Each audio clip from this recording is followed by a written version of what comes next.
예배할 때 성령께서 예배하는 각 사람의 심령 가운데 내주하시고 조명하여 주셔서 말씀의 참 뜻을 밝히 깨달아 알게 하시고 이 말씀 따라 살아갈 수 있는 지혜와 용기와 믿음 더하여 주옵소서.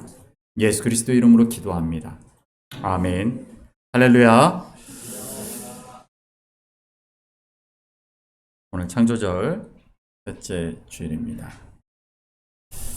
오늘 우리가 함께 나눈 말씀은 바울 서신의 마지막 편지 빌레몬서입니다. 뿐만 아니라 빌레몬서는 우리가 흔히 얘기하는 바울의 옥중 서신 편지 4통 가운데 하나이죠. 선생님이 지도를 보여주시면, 네, 바울 사도가 로마에서 갇혀 있을 때 썼던 4편지가 있어요. 4개 편지가 빌립보서, 에베소서, 골로새서, 빌레몬서가 있습니다. 근데 이 각각의 이 편지들은 지금처럼 또 우편 제도가 있는 것도 아니고 시스템이 있는 것도 아니고 이메일이 있는 것도 아니기 때문에 당신은 어떻게 돼요? 누군가가 편지를 전달하러 가야겠죠. 그러니까 바울 서신의 특히나 전달자들을 살펴보는 건 굉장히 의미가 있는데, 일단 빌립보서와 에베소서, 골로새서, 빌레몬서는 편지의 전달자가 다릅니다. 이 빌립보라는 곳이 어떤 곳입니까? 우리 잘 알다시피 2차 전도 여행 때 유럽 전도, 그러니까 마케도니아, 여기 이제 그리스, 고린도, 이 유럽으로, 이 아시아에서, 소아시아에서 유럽으로 갔던 그 입구였던 곳이었고, 여기가 바로 우리가 잘 아는 그 놀라운 빌립보 감옥의 역사가 일어났던 곳입니다. 그때 교회가 세워지죠. 그리고 그러니까 여기는 유럽이고 여기는 소아시아입니다. 오늘날의 튀르키예 지역이죠. 빌립보서를 전달한 사람은 누굽니까? 빌립보서는 빌립보 교회에서 보낸 일꾼 에바브라디도가, 우리가 빌립보서 이야기를 나눌 때 에바브라디도를 바울을 돕기 위해 빌립보 교회에서 보냅니다. 근데 뭐 여러 가지 힘들고 어려운 일들을 겪고 또 갇혀있는 바울을 돕는 일이 쉽지 않았기 때문에 에바브라디도가 죽을 병에 걸렸다. 근데 병이 호전되어서 바울이 여기 있지 말고, 왜 열악하니까 다시 병이 고질 수도 있고, 그래서 에바브라디도를 빌립보 교회로 돌려보내면서 편지를 전달하게 하죠. 그게 빌립보서입니다. 그리고 에베소서, 골로새서, 빌레몬서를 전달한 사람은 누군가? 우리 에베소서 6장 21절 말씀 보시면 읽어보겠습니다. 나의 사정 곧 내가 무엇을 하는지 너희에게도 알리려 하노니 사랑을 받는 형제여 주 안에서 진실한 일꾼인 두기고가 모든 일을 너희에게 알리리라. 아멘. 골로새서 4장 7절입니다. 두기고가 내 사정을 다 너희에게 알려주리니 그는 사랑받는 일꾼이요 주 안에서 함께 종된 자니라. 8절 내가 그를 특별히 너희에게 보내는 것은 너희로 우리 사정을 알게 하고 너희 마음을 위로하게 하려 함이라. 9절 신실하고 사랑을 받는 형제 오네시모를 함께 보내노니 그는 너희에게서 온 사람이라. 그들이 여기 일을 너희에게 알려주리라. 그렇습니다. 누가 전달했다고요? 두기고, 헬라어로 튀키코스라는 바울의 동역자입니다. 지도를 다시 한번 집사님 보여주시면 감사합니다. 로마에서부터 이 시절에 굉장히 먼 거리죠. 바다를 건넜을 수도 있고 육지를 갔을 수도 있지만 에베소, 보통 이제 바다로 가죠. 에베소와 골로새를 거쳐서 에베소 교회에 들려서 에베소서를 전달하고 다시 골로새 교회에 가서 골로새 교회 교인들에게 골로새서를 전달하고 골로새 교회의 감독이었던 빌레몬에게 따로 개인 서신을 전달했죠. 근데 여기 보게 되면 9절에 보면 뭐라고 되어 있냐면 신실하고 사랑을 받는 형제 누구를? 오네시모를 함께 보내노니 그는 너희에게서 온 사람이라. 그들이 여기 이를 다 너희에게 알려주리라. 빌레몬서의 내용은 무엇입니까? 이 오네시모가 누구냐? 너희에게서 온 사람이라. 그러니까 골로새 사람이에요. 근데 빌레몬 집에 노예였단 말이에요. 종이었어요. 근데 도망을 갔어요. 도망을 갔다가 그가 누구를 만나요? 로마에서 바울을 만나죠. 그래서 여러분 우리가 읽지는 않았지만 빌레몬서 10절을 보면 이렇게 나와요. 갇힌 중에서 낳은 아들 오네시모를 위하여 내게 간구하노라. 그러니까 바울 사도가 로마에 있을 때 오네시모를 만난 거예요. 그리고 오네시모가 개종을 하고 그리고 바울의 동역자가 되었죠. 근데 골로새 교회로 두기고가 로마에서부터 편지를 가지고 갈 때에 빌레몬 집에서 도망쳤던 그 노예 오네시모가 같이 갔다 얘기를 한 거예요. 같이 보낸다. 내가 오네시모를 두기고와 동행하여 보내겠다. 이들을 통하여 여기 사정을 내 상황과 이런 이야기들을 들어라 라고 하는 것이죠. 제가 예전에도 말씀드렸지만 에베소서와 골로새서는 쌍둥이 서신이다. 제가 이런 말을 여러 번 말씀드렸죠. 두 서신은 공이 교회의 복음이라고 되어 있어요. 교회가 무엇인가에 대해서 알려주는 것이 바로 에베소서와 골로새서입니다. 그래서 임직 예배, 취임 예배, 권사 취임, 장로 취임, 목사 임직 예배 이럴 때 항상 있는 게 에베소서죠. 교회가 무엇인가? 그거에 대해 얘기하는 내용입니다. 그러니까 교회에 대한 이야기를 에베소 교회와 골로새 교회에 전하면서 골로새 교회의 지도자였던 빌레몬에게 오네시모를 보냅니다. 도망쳤던 노예, 그가 잡히면 당시 상황 속에서는 생명을 잃을 수도 있는 큰 처벌을 받게 돼 있는데, 그런데 그 오네시모를 빌레몬에게 보내면서 뭐라고 말합니까? 오늘 빌레몬서 1장 16절, 17절, 18절 말씀 읽어보겠습니다. 이후로는 종과 같이 대하지 아니하고 종 이상으로 곧 사랑받는 형제로 둘 자라. 내게 특별히 그러하거든 하물며 육신과 주 안에서 상관된 내게랴. 그러므로 내가 나를 동역자로 할진대 그를 영접하기를 내게 하듯 하고 그가 만일 내게 불의를 하였거나 내게 빚진 것이 있으면 그것을 내 앞으로 계산하라. 아멘. 우리가 복음을 당시에 기독교 초대교회가 왜 그렇게 복음을 전하는 것이 힘들었는가? 왜 그렇게 많은 핍박을 받았는가라고 한다면 우리가 이 빌레몬서에서 다루는 우리가 오늘 읽었던 이 말씀, 당시에는 어떤 사회입니까? 계급사회죠. 주인과 종의 차이는 분명히 있어요. 종을 죽여도 주인은 죄가 되지 않는 그런, 왜냐면 노예는 주인의 소유, 물건이기 때문에 가축과 같아 죽여도 아무 문제가 없는 그런 존재였단 말이에요. 그런데 뭐라고 말합니까, 바울은? 형제와 같이 대하라. 그러니까 계급을, 이 차별의 장벽을 무너뜨리는, 그러니까 당시 사회가 존재하던 왕과 왕족과 귀족과 평민과 노예, 이 계급 체제가 기독교 복음 안에서는 다 무너져 버리는 거예요. 놀랍죠? 그것이 예수 그리스도께서 그분의 식탁에 세리와 창녀와 날 때부터 장애를 가지고 병을 가진 자들, 하나님의 저주를 받았다는 자들을 식탁에 모으시고 내 형제요 자매다 라고 말씀하신 바로 그 복음이 당시 사회에 위협이 되었다라는 것이죠. 우리나라에도 마찬가지죠. 조선시대 때 왜 그렇게 많은 사람들이 우리 학생들이 겨울에 갔다 왔던 절두산, 우리 그 절두산에 있는데 외국인 선교사 묘지를 갔다 왔었죠. 거기가 왜 절두산이에요? 목을 잘랐던 곳이잖아요. 거기 수많은 기독교인들이 목이 잘렸던 곳이에요. 그래서 절두산이죠. 왜 그렇게 핍박을 받았는가? 양반이 있고 상놈이 있는데 양반과 상놈이 같다고? 형제요 자매라고? 있을 수 없는 일이죠. 복음이 전해지는 들어가는 그런 계급 사회들, 그런 근데 이전에도 그렇고 지금도 마찬가지입니다. 지금도 복음이 들어가야 되는 그런 지역들은 기독교 복음의 그런 파괴력을 알아요.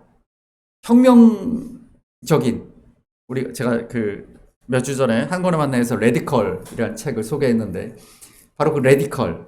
그러니까 복음이 원리적으로 원칙적으로 전해지면 이제 폭발적인 힘이 있어요. 그래서 당시 사회에 위협이 됐어요. 그래서 기독교인들이 핍박을 받은 겁니다.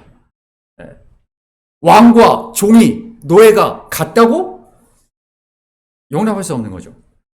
그렇게 했다라는 것입니다. 오늘 호세아 말씀도 잠깐 볼까요? 호세아 11장 8절 9절입니다.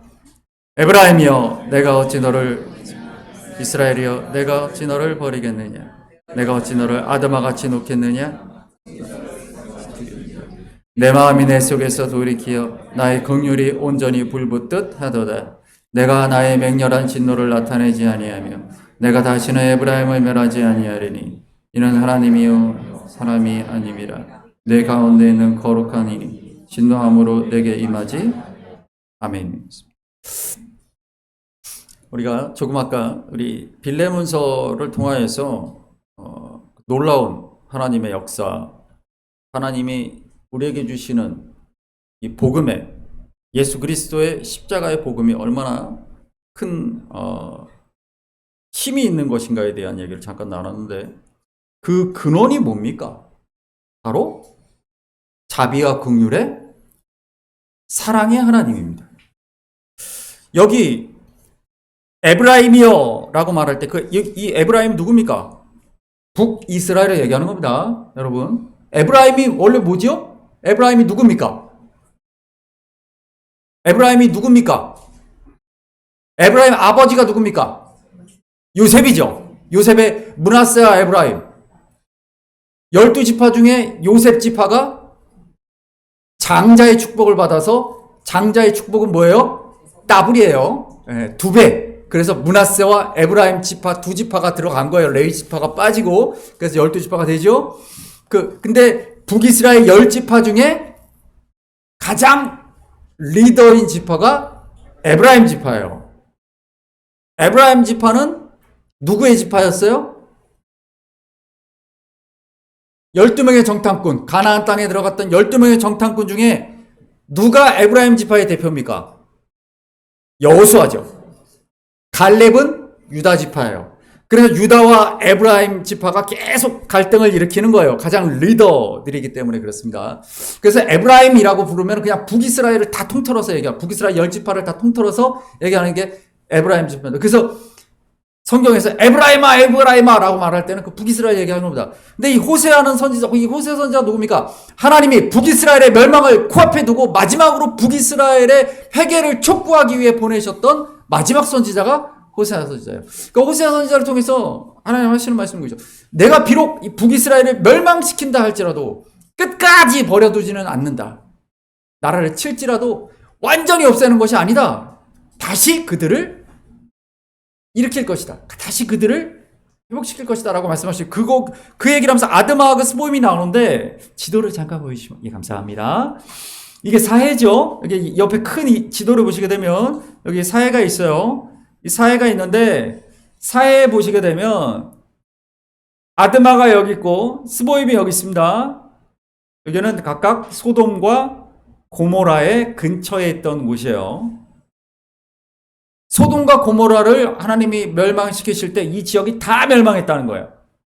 그러니까 그 얘기를 하고 있는 겁니다. 내가 어떻게 그러니까 멸망하고 그 지역들은 다 어떻게 했습니까? 사람이 살지 못하는 그런 황폐한 곳이 되었죠. 내가 끝까지 그렇게 사람이 아무도 살지 못하는 그런 곳으로 두겠느냐라는 말씀이죠. 우리 말씀 보시면 창세기 13장 10절 보시면 이에롯이 눈을 들어 요단 지역을 바라본즉 소알까지 온 땅의 물이 넉넉하니 여호와께서 소돔과 고모라를 멸하시기 전이었으므로 여호와의 동산 같고 애굽 땅과 같았더라. 그래서 앞에 지도를 다시 보시게 되면 소알까지 여기가 소알입니다.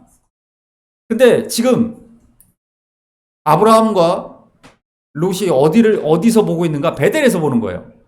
베델에서 보면 여기까지 보이나? 안 보입니다. 실제로 안 보입니다. 저도 가서 봤는데 베델의 제일 높은 지역에서 이렇게 봐도 어디까지 보이냐면 여기까지 보여요. 예, 그래서 요즘 신학자들은 소돔과 고모라가 여기가 아니라 이 위쪽이다 이렇게 주장하는 신학자들도 있어요. 그런데 소돔과 고모라가 여기건 그건 중요하지 않아요. 하나도 안 중요합니다. 진짜 중요한 건 뭡니까? 이 소돔과 고모라, 아드마와 스보임이 그렇게 철저하게 파괴되었던 그들의 죄를 기억해라 라는 것이죠. 에스겔 16장 말씀 한번 보실까요? 쭉 읽어보겠습니다. 주여의 말씀이니라. 내가 내 아우 소돔 곧 그와 그의 딸들은 너와 내 딸 행위같이 아니하였느니라. 내 아우 소돔의 죄악은 이러하니 그와 그의 딸들에게 교만함과 음식물의 풍족함과 태평함이 있으며 또 그가 가난하고 궁핍한 자를 도와주지 아니하며 거만하여 가증한 일을 내 앞에서 행하였음이라. 그러므로 내가 보고 그들을 없이 하였느니라. 소돔과 고모라가 왜 망했는지에 대해서 나오죠. 왜 망했습니까? 아까 롯과 아브라함이 그 땅을 보니까 어땠다. 그 땅이 에덴 동산 같이 좋더라. 풍요로운 땅이었다는 거예요. 그런데 그들의 그 풍요함을 주었더니만 그들이 가난하고 궁핍한 자를 돕지 않았다. 우리 마태복음 10장 14절 이하도 한번 보십니다. 누구든지 너희를 영접하지도 아니하고 너희 말을 듣지도 아니하거든 그 집이나 성에서 나가 너희 발의 먼지를 떨어버리라. 내가 진실로 너희에게 이르노니 심판날에 소돔과 고모라 땅이 그 성보다 견디기 쉬우리라. 우리 17절이 있습니다. 예수께서 이르시되 어찌하여 선한 이를 내게 묻느냐. 선한 이는 오직 한 분이시니라. 너가 생명에 들어가려면 계명들을 지키라.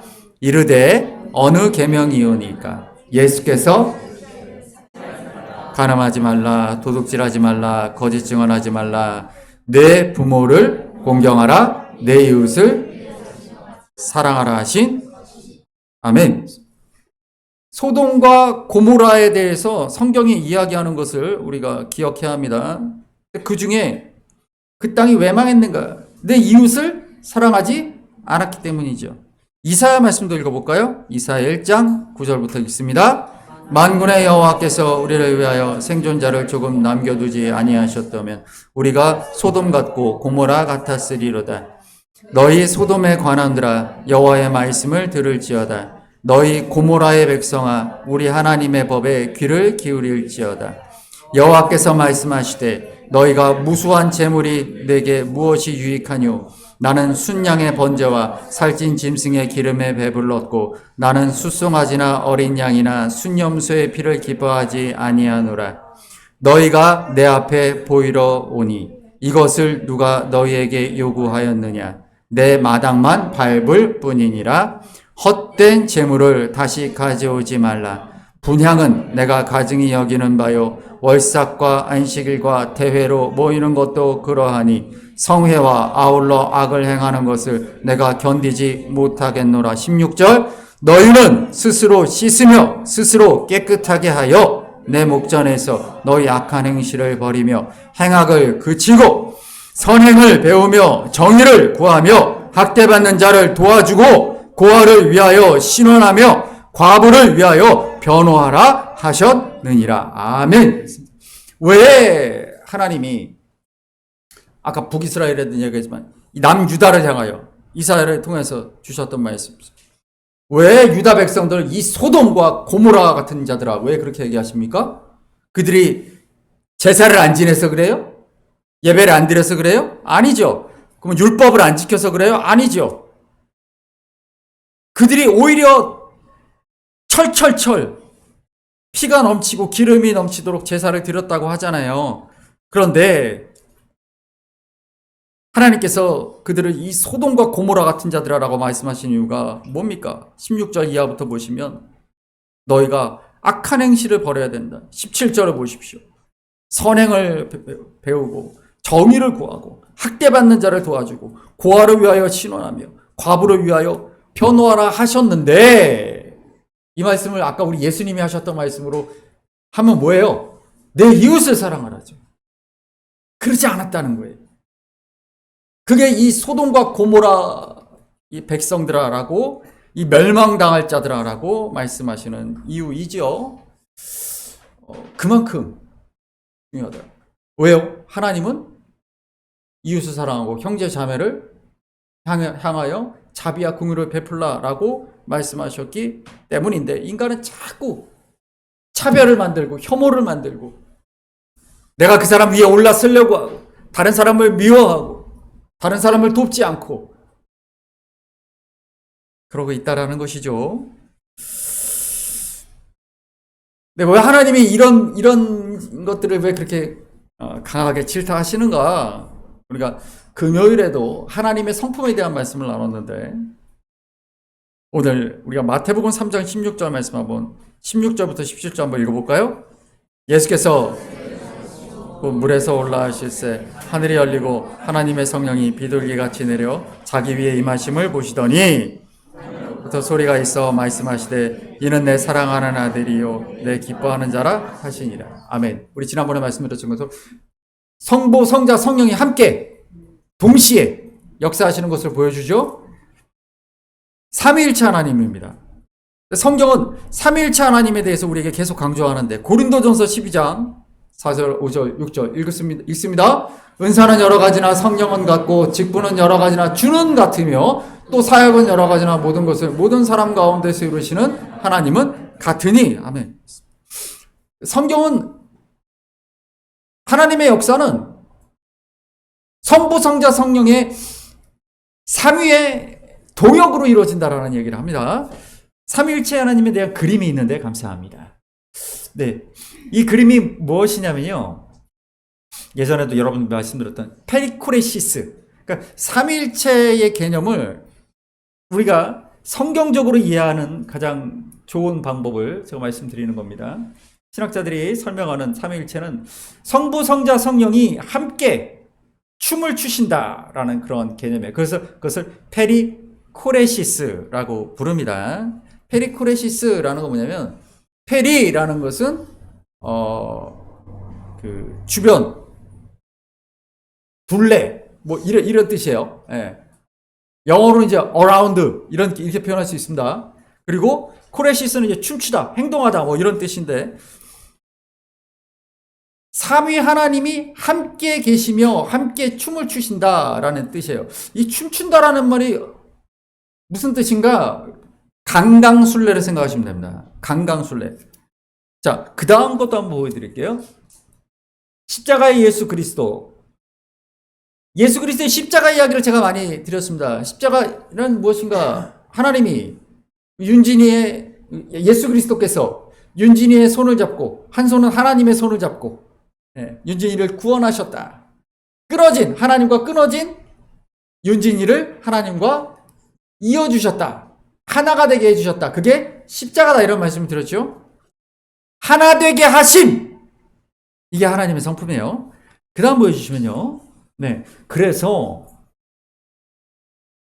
우리를 하나로 하나님이 피조물들을 창조하셨을 때, 하나님이 인간을 창조하셨을 때 하나님이 가장 바라는 모습은 무엇인가?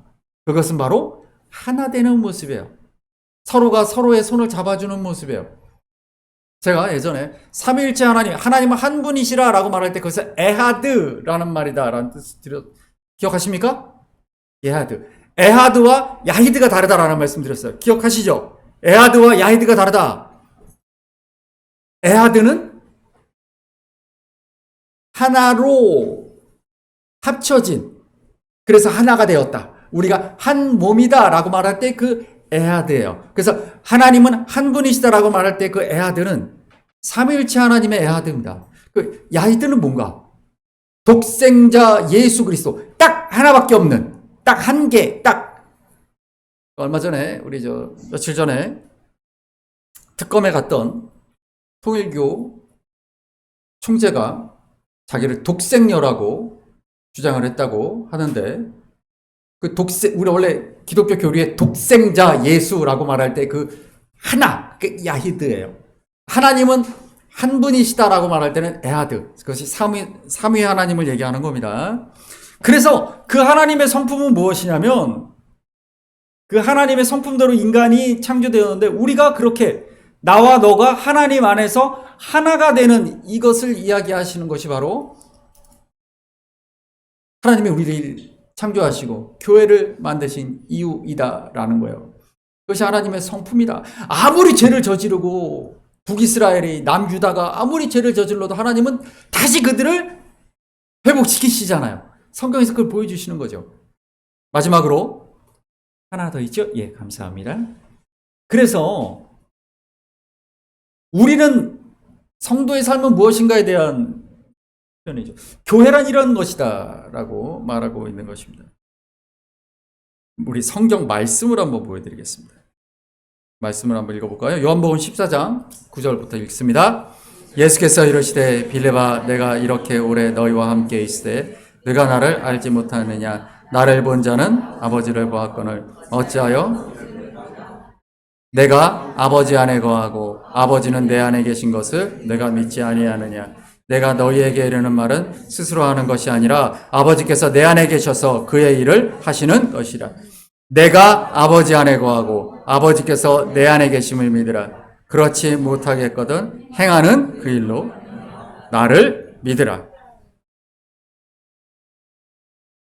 아까 그 그림에 제가 강강술래라고 했던 이유가 뭐냐면 이 페리코레시스라는 그 말이 의미하는 것이 무엇이냐면 이 페리코레시스를 신학적 용어로 상호 내주 혹은 상호 침투 이렇게 얘기를 합니다. 하나님 안에 예수님이 거하신다. 그럼 예수님이 있던 자리는 어떻게 돼요? 비었죠. 여기에 성령께서 오신. 그러니까 이 돌아간다라는 그 의미는 서로 상호 안에 거하심으로 이런 뜻이에요. 이게 조금 어려울 수 있지만 말씀 가운데서 여러분 생각해 보십시오. 빌립보서 2장 20절 말씀을 2장을 쭉 보시게 되면 처음에 시작이 어떻게 됩니까? 너희가 이 마음을 품으라. 곧 마음이니 그는 근본 하나님의 동등됨을 취할 것으로 여기지 아니하시고 자기를 비워 그걸 신학적 용어로 케노시스라고 하는데 비우다라는 그 개념이에요. 자기를 비우다. 그래서 자리를 만들다 라는 뜻입니다. 그러니까 이 두 개념이 같이 있는 거예요. 주님이 스스로를 비우셨다라는 그 개념. 그래서 성육신 하셨다. 이게 같은 개념인데요. 그리스도인의 공동체의 개념이라는 것은 바로 그런 것입니다. 비움, 자기 비움. 예수 그리스도를 닮아가는 그런 삶이죠. 그것이 삼위일체를 설명하는 것이고 또한 삼위일체적 교회를 설명하는 것이기도 합니다. 여러분, 신앙은 개인적인 신앙이란 존재하지 않아요. 여러 번 말씀드리지만 개인적인 신앙은 존재하지 않습니다. 하나님은 늘 공동체 안에서 우리를 부르십니다. 우리를 부르시는 소명을 주시는 목적도 공동체를 위해서예요. 왜냐하면 하나님은 본질적으로 관계 속에 존재하시는 분이기 때문에 그래요. 하나님이라는 그 이름 안에 에하드 하나님이라는 그 이름 안에 관계성을 얘기합니다.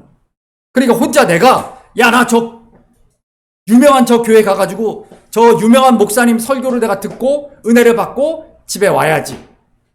이런 개념은 없는 거예요. 원래 교회는 제가 여러 번 말씀드리지만 교회는 설교를 들으러 가는 것이 아니고 공동체 안에서 우리를 소명자로 부르신 하나님과 동역하는 동역자들과의 관계성을 갖는 것이 교회입니다.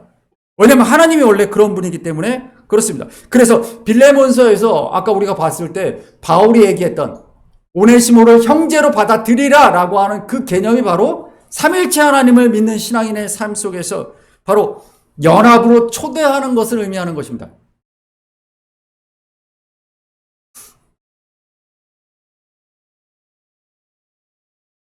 예수 그리스도께서 우리를 십자가에서 하나님과 함께 연결해 주시는 아까 우리가 봤던 삼위 하나님과의 그 관계 속으로 우리를 부르신 것과 마찬가지로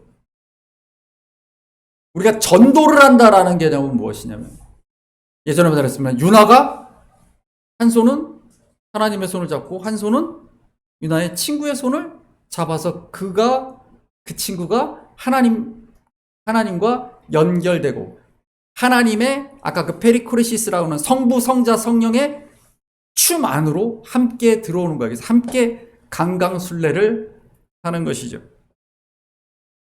우리 말씀을 볼까요?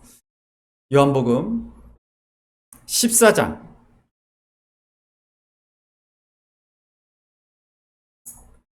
9절의 말씀입니다. 14장 9절 아까 읽었죠? 예.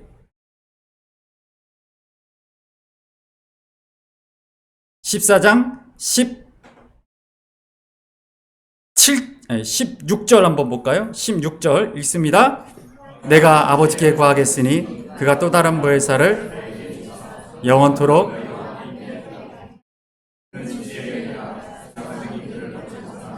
이는 그를 보지도 못하고 알지도 못함이라. 그러나 너희는 그를 아나니 그는 너희와 함께 거하시며 또 너희 속에 계시겠다.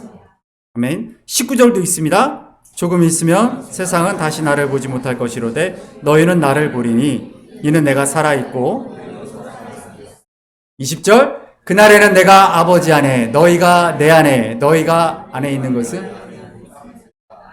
아멘. 내가 너희 안에 있는 것을 너희가 아니라. 자, 이 개념이 바로 그것입니다. 그래서 마태복음 28장에서 주님 이렇게 말씀하십니다. 읽어봅니다. 그러므로 너희는 가서 모든 민족을 제자로 삼아 아버지와 아들과 성령의 이름으로 세례를 베풀고. 그렇죠. 그래서 이 말씀 속에서 성삼위 하나님이 우리와 함께 동역하신다라는 걸 알 수 있어요. 바로 그 성삼위 하나님의 동역에 우리를 부르신다, 우리를 초대하셨다라는 걸 알 수 있죠. 그냥 우리가 하나님의 동역자로 살아가는 삶이죠. 그래서 고린도후서 13장 13절에서 이렇게 축복합니다. 우리가 매주 예배 마칠 때 축도의 내용이 이겁니다. 읽어봅니다. 주 예수 그리스도의 은혜와 하나님의 사랑과 성령의 교통하심이 너희 무리와 함께 있을지어다. 아멘. 성도가 살아간다는 것은 성도의 삶이, 개인적인 삶이 우리 승효가 살아갈 때 예수 그리스도의 그 십자가의 은혜와 끝까지 버리지 아니하시는 하나님의 그 자비와 국률의 그 사랑하심과, 그리고 아까 우리가 읽었던 그 성령, 하나님의 역사를 감당하게 하는 그 성령의 그 교통하심이 우리의 삶 속에, 매일매일의 삶 속에 함께 하신다는 거예요. 그것이 성도의 삶이에요. 성도의 삶은 그런 것이다라고 말씀하고 있는 것입니다. 그렇기 때문에 성도가 신앙생활을 한다는 것은 바로 성삼위 하나님의 그 페리코레시스 안에 거하는 것입니다. 한 번에 잘 이해가 되지 않으실 수 있습니다. 계속 반복해서 우리가 이 얘기를 할 것입니다. 이제 지난번에도 말씀드렸지만 이 페리코레시스 얘기를 우리 작년에 우리 6월 9일 날 교단 가입 감사 예배할 때 우리 박성찬 교수님이 그때 이곳에서 우리 주원교회 성도님들의 페리코레시스적인 공동체가 되십시오라고 얘기하셨는데, 저 말을 제가 언제 설명을 드릴까 하다가 그동안 조금씩 설명을 드렸지만 앞으로 계속 설명을 드릴 것입니다. 그 의미가 머리로 이해되는 것이 아니라 우리 삶으로 이해가 돼야 됩니다. 삶으로 우리가 페리코레시스적인 공동체를 만든다는 것은 무엇인가? 일단 내가 절대 놓치지 말아야 될 손이 있어요. 하나님의 손이죠. 하나님의 손을 내가 잡고, 그리고 내 형제를, 내 자매의 손을 내가 잡는 거예요. 이게 교회입니다. 교회는 다른 게 아닙니다. 이게 교회입니다. 그런데 제가 여러 번 말씀드리지만 이것을 우리가 교회에 대한 왜곡이 왜 일어났을까? 지난번에 말씀드렸던 우리 빈센트 밀러, 우리 마이클 호튼 교수의 글을 한번 보겠습니다. 한번 읽어볼까요?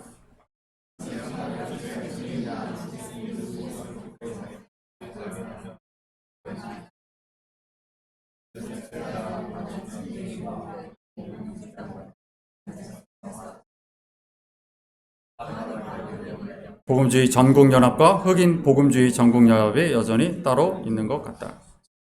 지난번에 말씀드렸던 그 세상에 포로된 교회 웨스트민스터 대학의 석좌 교수인 마이클 호튼의 내용이죠. 이 다음 내용을 한번 보여주시면, 네, 이게 무슨 장면이냐면은 백인 기독교인들이 흑인 기독교인들 앞에서 무릎을 꿇고 울며 회개 기도하는 모습이다, 이렇게 나오죠. 제가 지금 뭘 설명을 드리려면 기사를 보여드리겠습니다. 미국 내 일부 신앙 기반 사회단체들이 연합하여 교회가 기독교 민족주의에 반대하도록 돕는 교육과정을 발표했다. 기독교 민족주의에 반대하는 기독교인들과 투표 공동선과 그리고 침례교 자유공동위원회는 지난주 교판회에서 기독교 민족주의로부터 목회자들을 지키기 위한 수업과정을 개설했다. 성명서에 따르면 이 강좌는 기독교 민족주의를 기독교 신앙과 미국의 입헌민주주의를 전부 왜곡하고 기독교와 미국의 정체성을 융합하려는 사고의 틀이라고 정의했다. 마지막으로 하나만,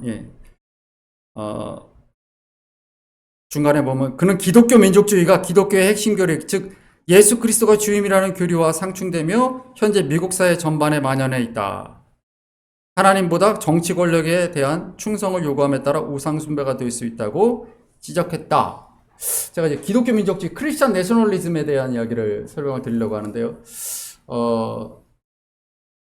2주 전에 찰리 커크라는 유명한 미국의 정치가죠.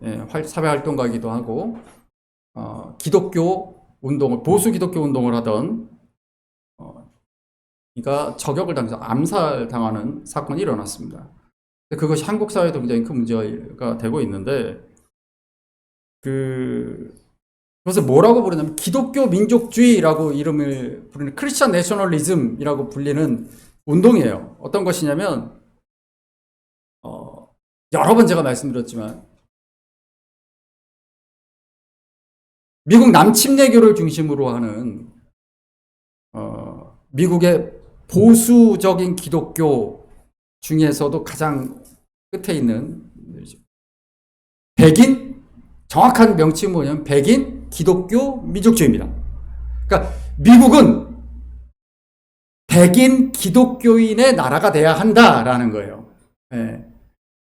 그래서 실제적으로 그 안에는 백인 기독교 남자가 다스리는 나라가 돼야 된다라는 결론이 서 있죠. 그래서 인종을 차별하고 성별을 차별하는 그러한 아주 극단적인 부분이죠. 근데 그게 지금 미국 그 사회를 굉장히 흔들고 있다.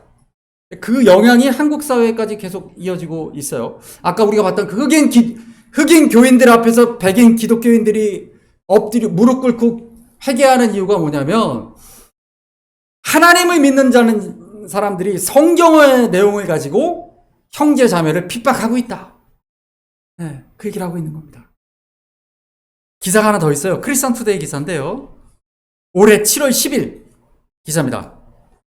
PC USA, 이게 그 미국 장로교, 이 미국의 교파가 여러 가지 있는 것들 중에 가장 큰 데는 미국 남침례교가 제일 크고요. 그다음 장로교 중에 제일 큰 교단이 PCUSA입니다. 이게 미국 장로교에서 가장 큰 교단이에요. 거기서 백인 기독교 민족주의 대응 자료를 발표했다. 미국 최대 장로교단인 미국 장로교 PCUSA가 최근 백인 기독교 민족주의의 위협에 대응하기 위한 자료를 공개했다.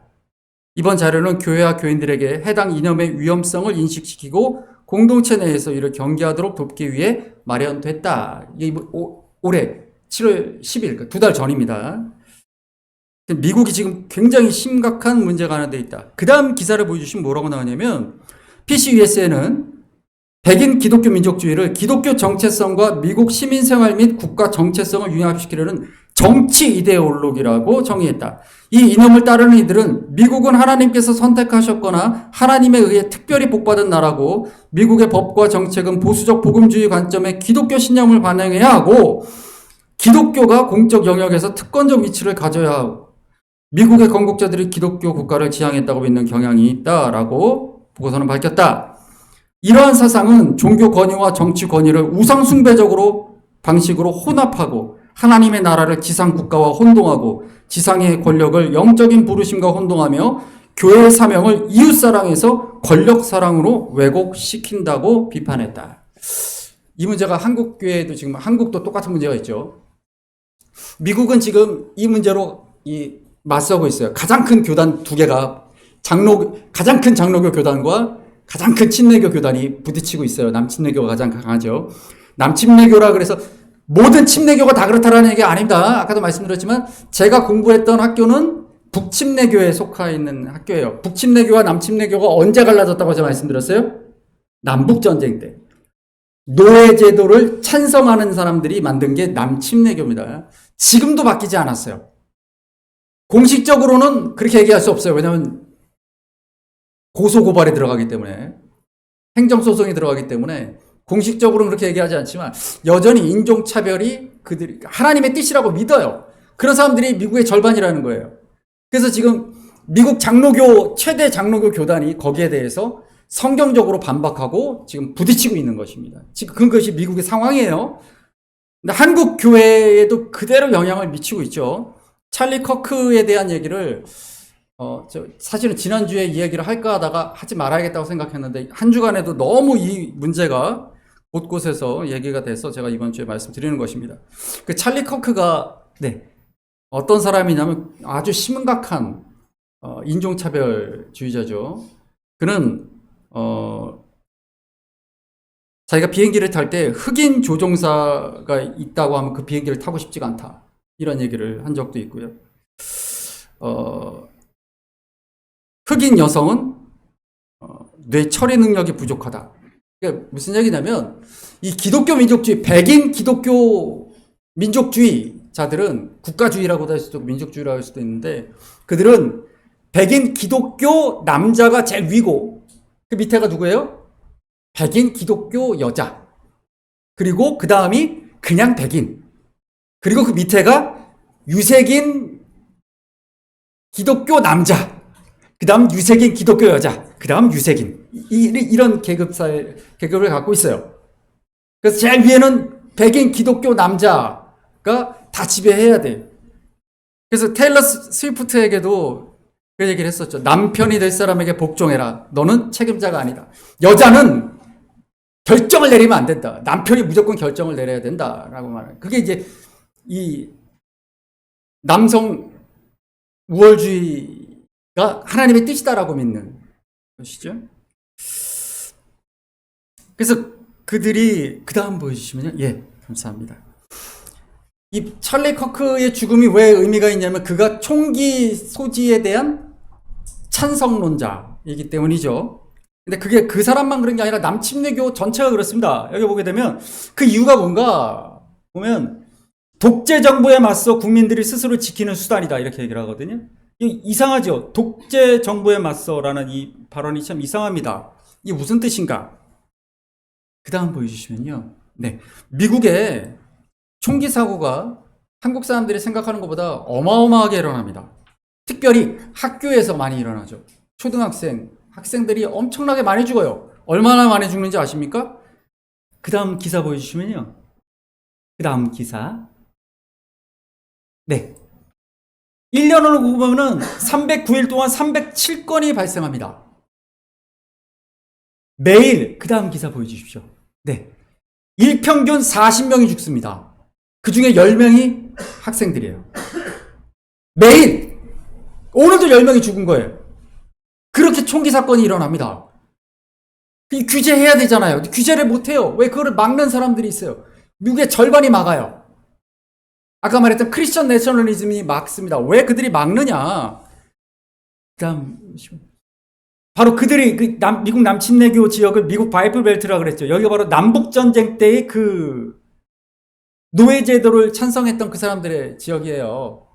그러니까 그들은 지금 미국의 그 USA 연방정부를 정상적인 정부라고 인정하지 않아요. 독재 정부라고 생각합니다. 그래서 그 정부를 무너뜨리고 백인 기독교 국가를 세워야 된다라고 믿어요.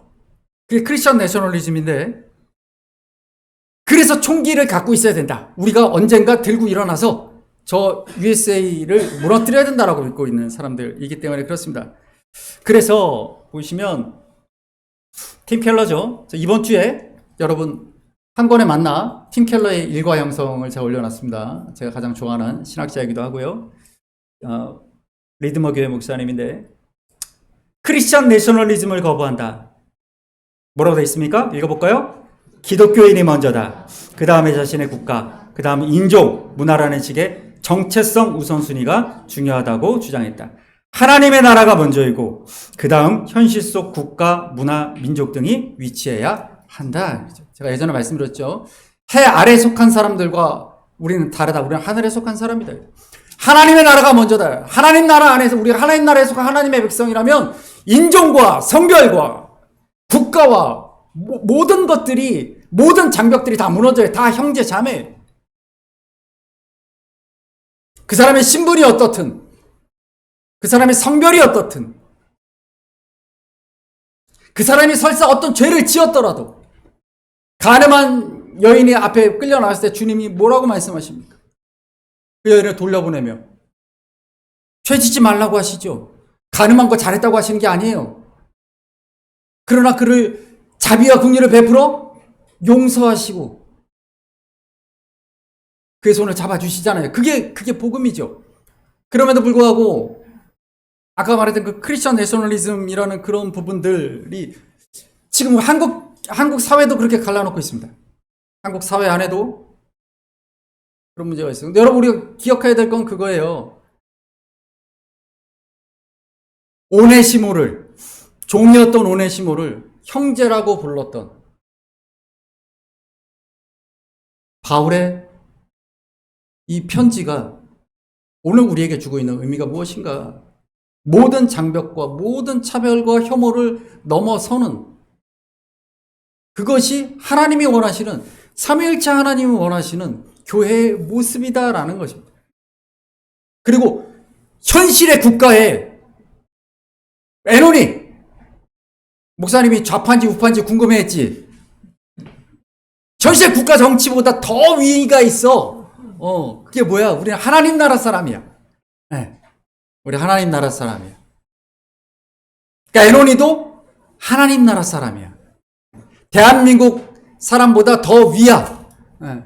내가 대한민국 사람이지만 대한민국 국민보다 더 위에요. 나는 하나님 나라 백성이야. 우리 말씀을 마지막으로 읽겠습니다. 에베소서 2장 말씀입니다.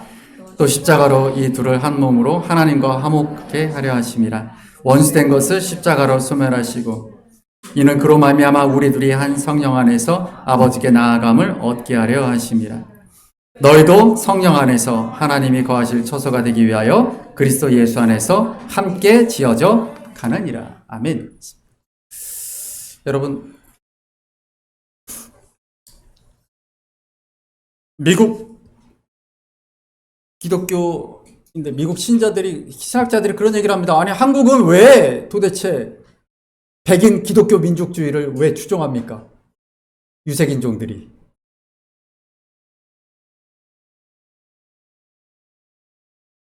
왜 찰리 커크를 추모하는 문제를 가지고 왜 한국 교회들이 나뉩니까? 크리스천 내셔널리즘은 성경적이 아니다. 하나님은 인종을 차별하고 남녀를 차별하고 국가를 차별하시지 않는다. 우리가 하나님 안에 함께, 우리 교회 안에서도 그렇죠. 우리가 함께 예수 그리스도 안에서 지어져가는 그런 믿음의 공동체, 삼위 하나님과 함께 동역하는 믿음의 공동체가 되기를 간절히 소망합니다. 이 시간에 여러분 가지고 계신 주보의 찬양이 있습니다.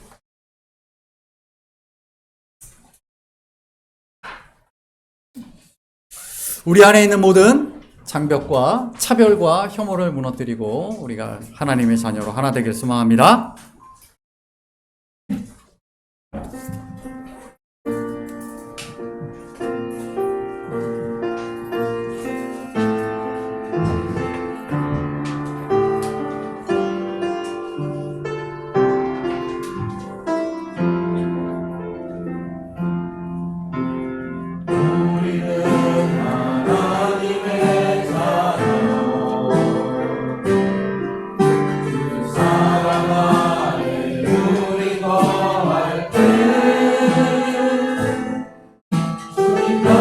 사랑하신 것 같이 우리도 서로 사랑할 수 있네. 우리는 주의 몸된 교회 모든 지체가 하나 될 때 예수님의 마음을 닮아가며 교통가지고 함께 나누네. 하나님 안에서 우리 서로 이루어져 주가 더하신 성전이 되네. 오늘도 내신 예수와 하나님의 하신 성령 안에 함께 지어져 가네. 우리는 하나님의 자녀 주 사랑 안에 우리 거할 때 주님 나를 사랑하신 것 같이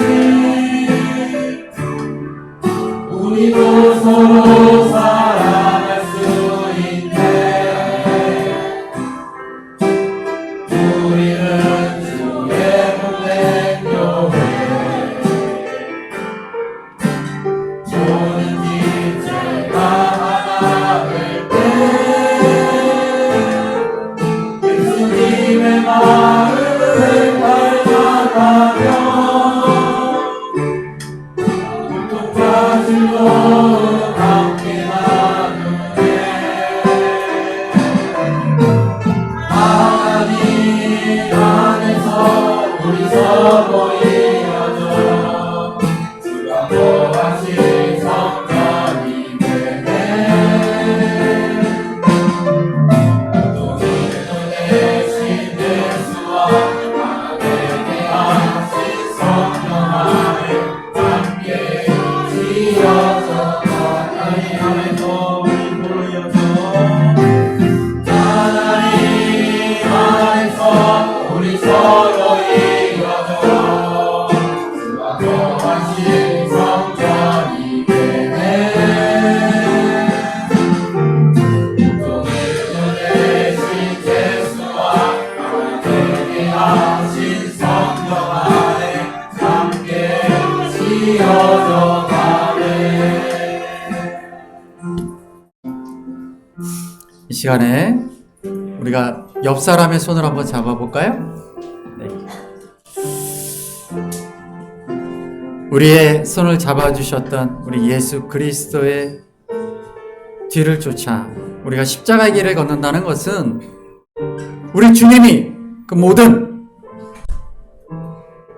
인종과 민족과 성별과 종교의 차별의 벽을 허무셨던 것처럼 우리도 또한 하나 되게 하시는 하나님의 사랑과 우리 주 예수 그리스도의 은혜와 성령님의 교통하심으로 한 몸이 되어가는 것입니다. 먼저 우리 교회가 하나가 되기를 소망합니다. 내가 하나님의 사랑과 자비로 나를 비우고 낮아져서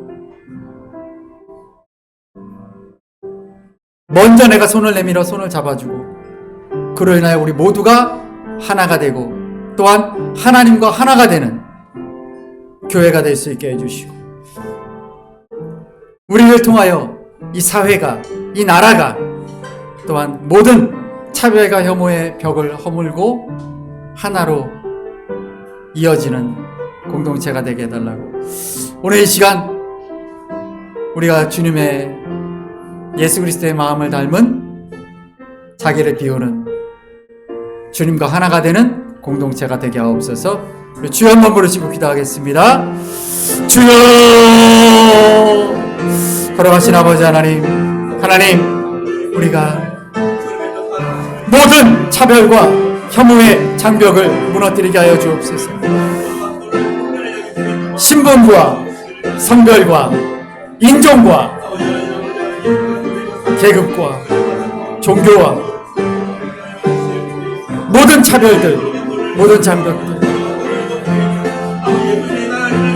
나의 고집도, 나의 선입견도, 나의 주관도 다 무너지게 하여 주옵소서.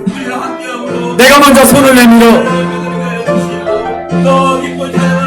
형제 자매의 손을 잡게 해주시고 우리가 하나가 되게 하여 주옵소서.